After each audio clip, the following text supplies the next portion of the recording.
Ladies and gentlemen, Your Excellencies, it's a great opportunity and honor to discuss this topic together today. I would like to use a few minutes at the beginning to just frame the topic a bit from what we are seeing around the world. And I'd like to make initially a point about how important this is, and then I would like to make the point that in 4 big challenge areas there's actually quite a lot of progress, and we may later in the panel come back to some of these items. So first point is investing in health and in universal coverage is not only an ethical commitment which is good in itself, but it's actually fundamental to economic and social development. Good health outcomes, if you think about it, lead to higher labor productivity, higher life expectancy and living standard, social and political stability, a challenge which drives health reform in many countries. Financial protection, on the absence thereof, is really the absence of financial risks, is protecting individuals from health shocks, which again is a fundamental economic driver. Responsiveness to patients' expectations, meeting people's expectations, and ensures the support from society for the health system. And finally, a point often underestimated but fundamental in importance is the role of a functioning health system for ensuring a country's competitiveness, both in terms of the cost position of industry through the social contributions, but also by enabling a more productive workforce. So while it's a good thing in itself, I think we need to stress the importance to finance ministers in particular for economic and social development of this topic. This being said, and building on the recent ministerial meeting in Singapore, some of the co-organizers in this room, there are a number of challenges with universal health coverage, and I would say there are 4. The first one is health is driven by the healthcare system, but even more so by social determinants. The second one is, and that has been covered a bit, financing. Where do we find the money for universal coverage? Third one, money is good to have, but money doesn't necessarily buy a functioning workforce and infrastructure. And often insurance reforms are too short-sighted in order to actually ultimately achieve what is required, better workforce and infrastructure. And finally, even if the first 3 are all in place, in many countries, aging and NCDs combined destabilize lots of healthcare systems, which push the fiscal situation and fiscal pressure a lot. Now, while this is all kind of really pretty much an agreed set of challenges, the point I'd like to make is that there's actually a lot of progress in these 4 areas.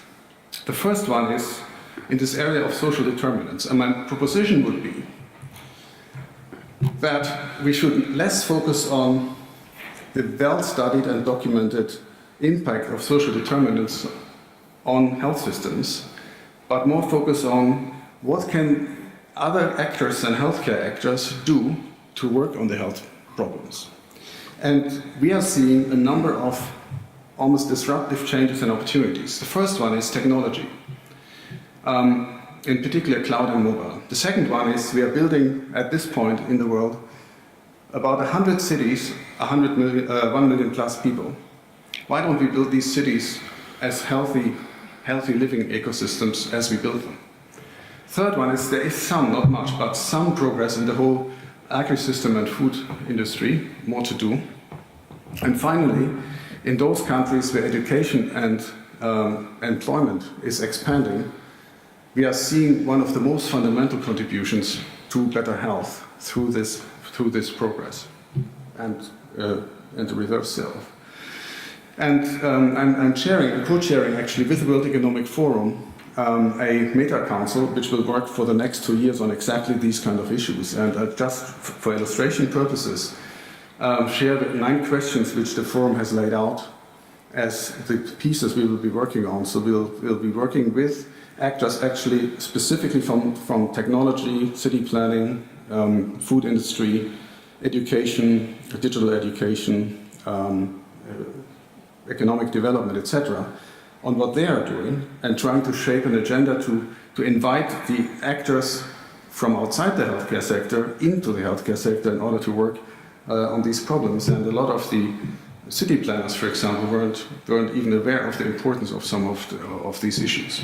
This is work in process, and hopefully will enable a dialogue across sectors, which the forum is a good platform for. Second one is financing. In financing, the 3 classical roles in health system financing: revenue collection, risk pooling, and purchasing. The big issue a lot of countries see, of course, on the revenue collection side, from the general taxation via the social insurance, via the risk rated, via the basically out-of-pocket type countries. We're seeing a lot of progress. Turkey has made a lot of progress. If you see the recent evidence-based analysis of what Turkey has done over the last 15 years, and the impact the health reforms in Turkey have on the country's position, it's a really, really good story. It's an expansion in terms of utilization, access, and a reduction in out-of-pocket. But I think the disease burden study Chris Murray and others have done shows also that this has an impact on the health of the nation, and fundamentally was a big contributor to a quite strong economic success story, which is a fantastic case. Great progress also in other places. In Ghana, created a national insurance fund, where we are seeing a significant move in terms of funding and financial protection just over the last 5 years. However, we need to also say that the work isn't done. Tackling the growing social health insurance underfunding problem there's really no perfect way, and it's just a number of examples. There's on the one side a number of countries which simply, on the one side, try to massively restructure their provision systems in order to drive efficiency. For example, what is going to happen in 16, 17, and 18 in the United States hospital sector is unprecedented in terms of cuts, particularly for Medicare and Medicaid, which will make some hospitals even leave that sector, which poses lots of questions. Lots of European countries cut a lot, and they're trying to keep the comprehensive system in place, while others go much more narrow and push China with the allocation for preventative efforts and basically a freeze for everything else. Taiwan with the rural themes, Ethiopia with the MMR theme. So one push we are seeing some countries to tackle this is the narrow lens. Various of the speakers will speak much more in detail about this today. The third challenge I highlighted was money by itself doesn't buy better care if the infrastructure and the workforce doesn't follow. And that is the area I personally am most excited about in terms of the rate of progress we are currently making. Just analyzing innovative delivery formats around the world, we are seeing a level of innovation and challenging historic assumptions which is quite astounding.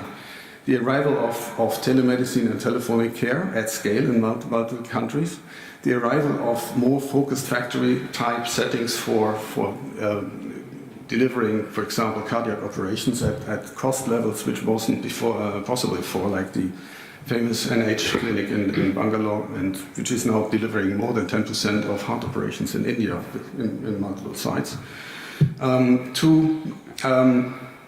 Lots of more franchising type models, like both like Green Star is delivering half of the primary care of Pakistan to Minute Clinic in the US.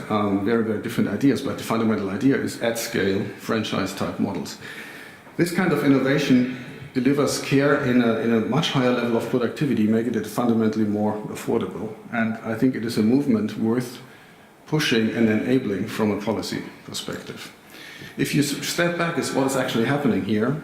We have studied these formats for the last 3 years and found that they all do the same 6 things.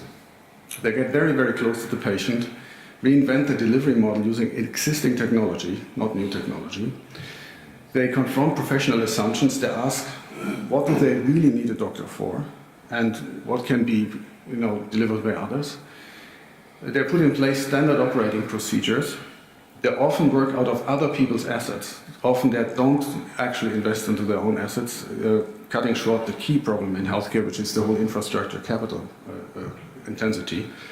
And finally, they're very, very smartly linking other people's revenue streams and work together in partnership. The best example of that would be internet and mobile telephony for collection and disbursement of funds and co-creation of revenue streams. Very, very interesting movement, worth pushing. The final point is one of the hardest to solve, which is all of the above gives us lots of hope, but we are kind of, if we just stay on today's level, we are going to kind of go back because of the combination of NCDs and in particular in Asia aging, we are going to face even higher challenges. And the only good news in this is we are seeing in this whole area of population medicine and population health a new model emerging, which fundamentally does 3 things. I keep it simple here. Really deeply understanding what segments of care do exist and then designing programs of care around these segments. To just give you one example, in most developed countries, 70% of healthcare costs is for chronic conditions. Most people with chronic conditions have more than 3. If you have 3 chronic conditions plus a mental health condition, your life expectancy may be 11 to 15 years shorter than it would otherwise be.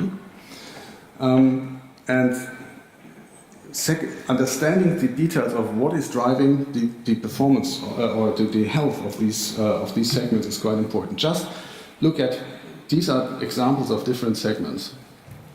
Just look at how Joe, 34, no long-term conditions, is using a health service. Essentially, 1 admission a year, 1 GP visits, annual cost 800. Down to all the way on the bottom, adults and elderly with multiple chronic conditions and mental. Quite the opposite. So the usage patterns between these different segments are fundamentally different. And thinking that you can design one healthcare system for all these people, which kind of works, is probably a thought which is jumping too short. So what it will take is to really put the person in the middle for each of these segments, think through what combination of primary care, home care, self-care, and other things is actually needed to build the right package of care for these people. To give you just one example, there's an emerging really this is unfortunately is a US example, but anyway, I think it's a good illustration. A player called ChenMed, they put 1 GP for 450 very, very sick people. They have noticed that one of the key problems why these people are very sick is that they simply cannot see a facility. And therefore they have a transport service. They can show that their overall model saves every second hospital visit relative to control groups by a quite intense model, and they can show that it saves 30 to 40% of costs which otherwise would occur. It's just an example of one particular model, but going back to saying if we really want to tackle chronic disease, we need to think about the segments and design care systems, particularly for the high-cost segments, which fit people's needs.